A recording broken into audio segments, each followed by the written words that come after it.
Hello and welcome to this lesson on revenue analysis and data preprocessing. In this lesson, we'll be focusing on analyzing the revenue information from the cleaned and optimized GStore dataset. We'll also preprocess the data to make it ready for data modeling.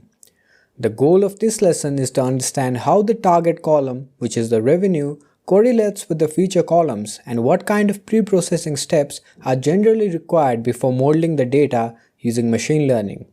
So let us start this lesson by importing the necessary libraries. We're importing pandas as PD to work with data frames. We're importing NumPy as NP to work with mathematical functions. We're importing Matplotlib's PyPlot module as PLT in order to create data visualizations. We're also importing Seaborn as SNS to work with data visualizations. And we're finally importing sklearn's preprocessing module in order to preprocess our data. And we're using the Matplotlib inline magic command to show the plots onto the Jupyter notebook. So I'll run all of these lines of code to make the imports happen.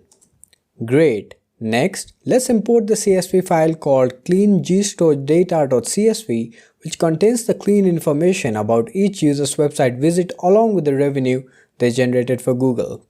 So I'm using the read_csv method from the pandas library, and I'm specifying the file path as data/cleaned_gstore_data.csv, and I'm setting the low memory parameter as false. Then, once the CSV file has been read in as a data frame, I'm assigning it to a variable called store_df. So let me run this line of code and make the assignment happen. Now, we can look at the first 5 rows of the data frame by calling the head method off of it. So I'll run this and we have our cleaned GStore dataset. We can also check the shape of the data frame by calling the shape property off of the data frame. So I'll run this and we have 900,000 different rows with 31 different columns. Okay, now let us start the analysis by looking at how much percentage of the customers are actually generating revenue for the GStore. Since a single customer can have multiple rows of revenue information in the dataset tied up with the session history, let us group our data based on the full visitor ID and then sum the revenue. So here we're grouping the data frame, which is store_df, with the column name as full visitor ID. Then we're finding the sum of the transaction revenue for each customer. Finally, we're resetting the index and we're storing the entire data frame that is generated from this operation into the variable rev_df. I'll run this line of code. Now let's print the data frame. So I'll run this and here we have our data frame.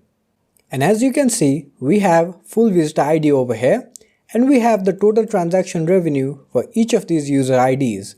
We can select the customers who are generating positive revenue, that is revenue greater than 0, from this data frame.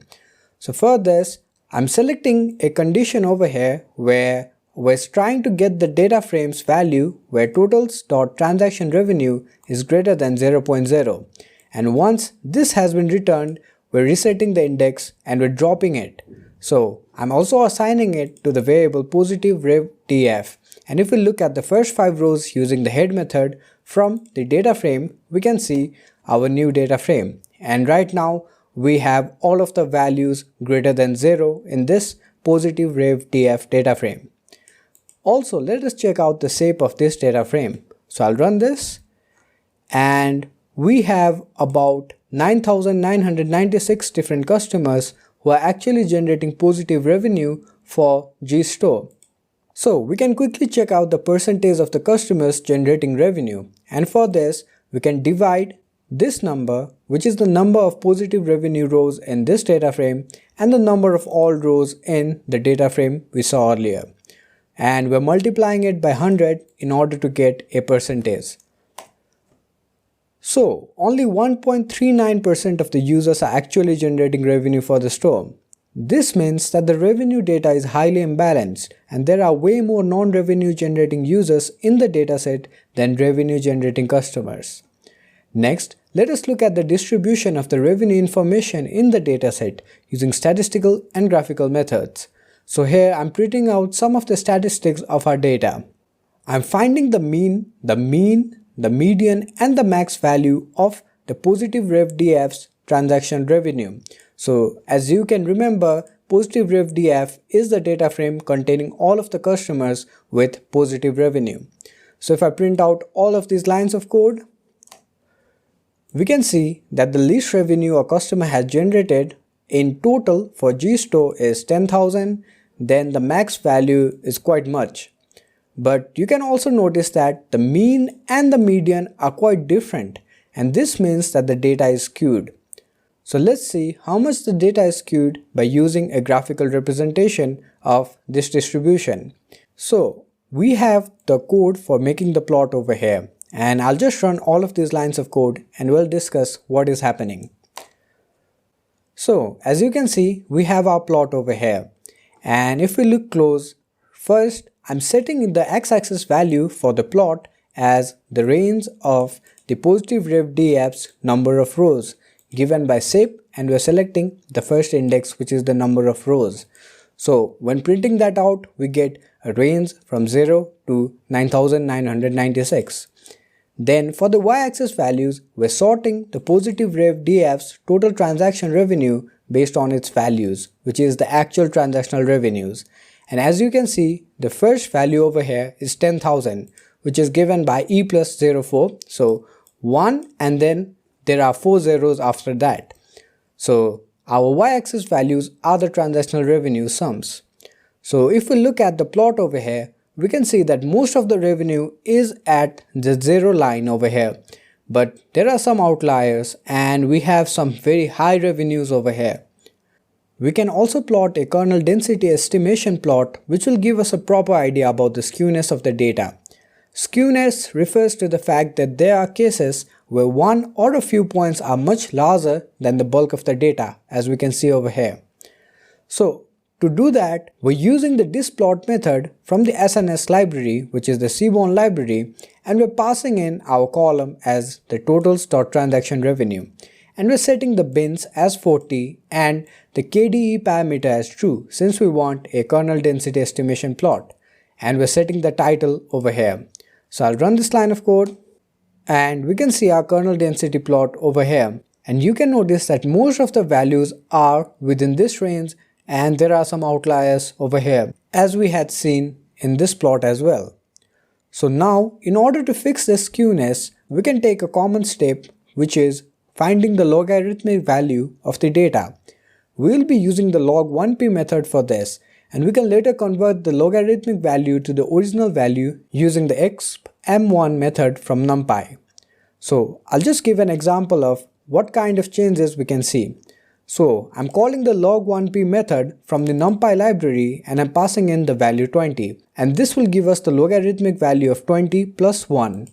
Then we can get the original value back by just using the expm1 method and passing in our logarithmic value of 20 plus 1, which is given by this line of code over here.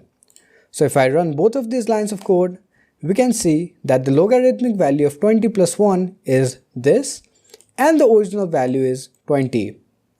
Hope you understood that. Now let's do the same for the totals.transaction revenue. So for that, I'm calling the log1p method from the NumPy library, and I'm passing in the values of the total transaction revenue column. Then I'm replacing this value with our original column values by assigning it over here. So I'll run this, and this will get us the natural logarithm of 1 plus the input array in an element-wise manner. So again, let's plot a scatter plot. So we're calling the scatter method over here, and we're setting the x-axis values and the y-axis values as before. So if I run this, we have a logarithmic transactional revenue distribution. And as you can see, some of the values are going this way and some of the values are going this way, and we cannot make any assumptions from this plot to know how the data is distributed. So let us plot a KDE plot again, and this time you'll see a clear difference. So I'm using the displot method from the Seaborn library as before, and I'm using the column as totals.transaction revenue, bins as 40, KDE as true, and we're also keeping the title. So if I run this, we have our KDE plot, And the data now looks like it follows a normal distribution where the mean is actually equals to the median, and there is no large skewness in the data as we had seen before. So let us also change the value of the transaction revenue in the original dataset to a logarithmic range to remove data skewness. So I'm calling the log1p method from the NumPy library, and in the original data frame, which is store_df, I'm passing in the values of the transactional revenue column, and again I'm replacing it in the original data frame's revenue column. I'll run this line of code and the replacement has been done. So now let us check the correlation of all numeric columns with the revenue. For this, we can call the core method off of the data frame and we can select our revenue column. So I'll run this. So here you can see the correlation of different columns with the transaction revenue column, and none of the columns are highly correlated with the revenue information. However, totals.pageviews and totals.hits do have some visible correlation. So we have to make sure that we take the combination of multiple features in order to predict the revenue. For this, we can convert the categorical columns to numerical columns by label encoding them, and this is a data preprocessing step. Label encoding converts the values in the columns containing non-numeric values to values between 0 and the number of classes -1. So let's print a concise summary of the data frame by using the info method from the data frame. So I'll run this. And as you can see, there are a lot of object columns over here. So we can convert these object columns into strings and then label encode them. So for that, I'm creating a list of all of the categorical columns, which is the object columns over here. And I'll run this to initialize the list as cat_calls. Okay, now we can run a for loop across this list, which is cat_calls, and one by one, we can label encode all of these data columns. So first, I'm initializing the label encoder in each for loop. Then I'm label encoding the categorical column by calling the fit_transform method from the label encoder we have initialized over here. Then I'm passing in the store_df and the column, which is the column name in the list. And we're converting this column into a string and we're fetching its values. Then we're replacing the label encoded column with the original data frame's column values. And in this way, we're actually converting the categorical columns into label encoded columns. So if I run this, all of the categorical columns have been label encoded. So let us look at the first 5 rows using the head method of the store_df data frame. And now you can see that instead of object data type values, we have actual numerical values in all of the columns. And now we can again check the correlation of all numerical columns with the revenue. So again, I'm calling the curve method from the store_df data frame and we're selecting the totals.transaction revenue column. So I'll run this.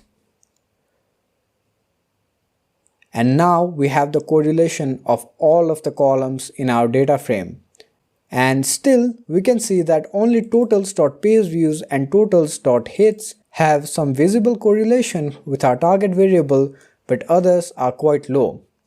So now we have a lot of columns that are somewhat correlated with the revenue information. The data is now ready for applying machine learning on it. By the way, we haven't performed feature scaling in this dataset to convert all numerical values within a certain range, that is 0 to 1 or -1 to 1 and so on.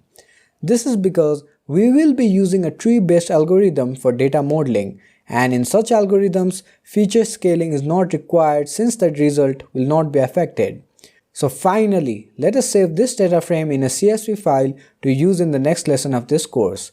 So I'm exporting the data frame using the to_csv method and I'm passing in the file path as data/preprocess_gstore_data.csv, which is the file name. And I'm setting the parameters header equals to true and index equals to false.